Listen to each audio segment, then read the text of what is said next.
Metabolism. What is it? These days, it seems like metabolism is some jargon word that just gets thrown out there, and I don't even know if half of the people who talk about it know exactly what it is. And so in this video, I'm going to break it down. What exactly is metabolism, and how can we use it in a way that actually makes sense when it comes to weight loss or weight gain? And so let's go ahead and talk about it. Okay, so I'm going to try to keep this as simple as possible. Metabolism is really the process of converting food into energy. When we talk about metabolism, we really want to think about three different components. Number one is our BMR, which is our base metabolic rate. So it's really how many calories do we just burn at rest? Because when we're at rest, we still have things that are operating that we have to use energy for, like brain function, organ function, breathing, recovery, those types of things make up what we call your basal metabolic rate, or your BMR. The second thing is called your thermic effect of food, which is basically how many calories do we burn to actually digest our food. So believe it or not, it actually costs energy to make energy.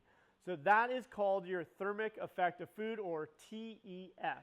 And lastly, we have activity expenditure. So this is what most people think about, which is basically how much energy does it take through the activity that we are doing. So resistance training, cardio, walking, those types of things. Okay, so now that we know those three components, how does that relate to weight loss? So remember, when we talk about weight loss, it's really a matter of burning more than what we take in.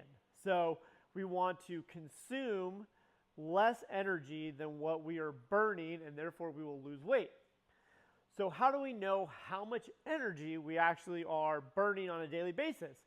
This is where those three components of metabolism come into play. So your maintenance calories can be found by adding your BMR, basal metabolic rate, plus your TEF, so your thermic effect of food, your digestion rate, and lastly, your activity expenditure. So if you can add those three things up, that will give you how many calories overall you burn on average a day.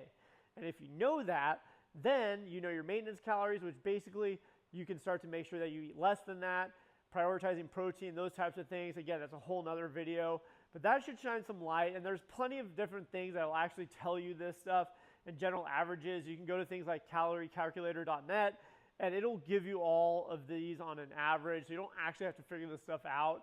But I think it's really important to understand these principles, because when it comes to taking ownership of your health and changing your lifestyle, health and fitness seems a lot more complex, and getting to your goal seems way more unachievable when you don't understand these basic principles. So again, hopefully that helped, and we will see you in the next one.